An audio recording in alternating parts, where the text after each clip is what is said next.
ஒன்றிய அரசாங்கத்தால வழங்கப்படும் முத்ரா யோஜனா ஸ்கீமை பத்தி தாங்க இந்த வீடியோல நம்ம பார்க்க போறோம். பிரதான் மந்திரி முத்ரா யோஜனா என்பது இந்திய அரசின் முதன்மை திட்டம்ங்க.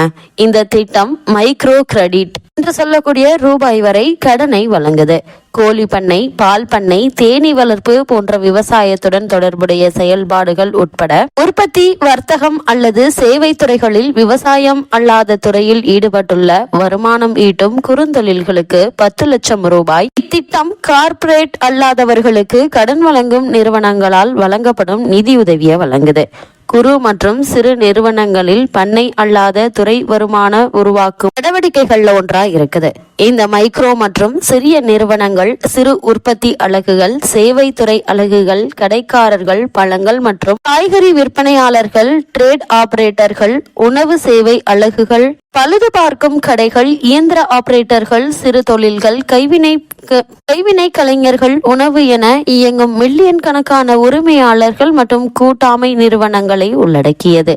செயலிகள் மற்றும் பிற பிரதான் மந்திரி முத்ரா யோஜனா திட்டத்தின் கீழ் உள்ள கடன்களை தகுதியான உறுப்பினர்களுக்கு கடன் வழங்கும் நிறுவனங்கள்ல ஒன்றாயிருக்குது.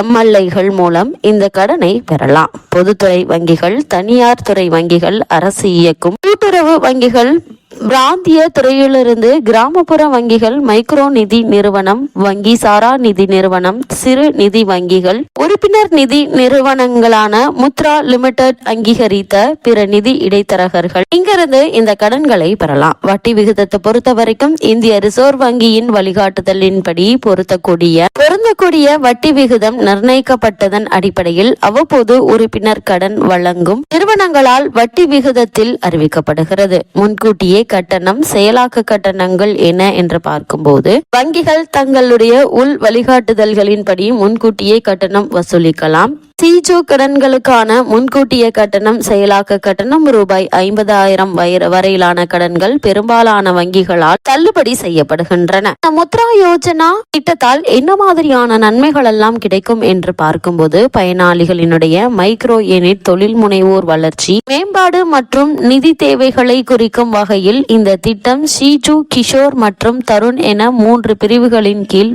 வகைப்படுத்தப்பட்டுள்ளது. ஷிஜு திட்டத்தில் 50,000 வரையிலான கடன்களை உள்ளடக்கும்.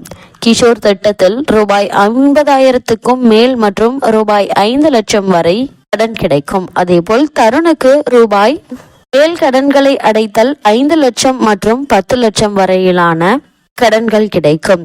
இதற்கான தகுதி என்ன என்று பார்க்கும்போது தனிநபர்கள், தனியுரிம அக்கறை, கூட்டு நிறுவனம், பிரைவேட் லிமிடெட் நிறுவனம், பொது நிறுவனம், வேறு ஏதேனும் சட்ட வடிவங்கள். குறிப்பு: விண்ணப்பதாரர்கள் எந்த ஒரு வங்கி அல்லது நிதி நிறுவனத்திற்கும் கடனை திரும்பி செலுத்துபவராக இருக்கக்கூடாது மற்றும் செலுத்தாதவராக இருக்கக்கூடாது மற்றும் திருப்திகரமான கிரெடிட் பதிவு பெற்றிருக்க வேண்டும். இரண்டாவது, தனிப்பட்ட கடன் வாங்குபவர்கள் முன்மொழியப்பட்ட செயல்பாட்டை மேற்கொள்வதற்கு தேவையான திறன்கள், அனுபவம், அறிவு ஆகியவற்றை கொண்டிருக்க வேண்டும். மூன்றாவதாக, கல்வி தகுதியின் தேவை ஏதேனும் இருந்தால் முன்மொழியப்பட்ட செயல்பாட்டின் தன்மை மற்றும் அதன் தேவையின் அடிப்படையில் மதிப்பிடப்படுகிறது.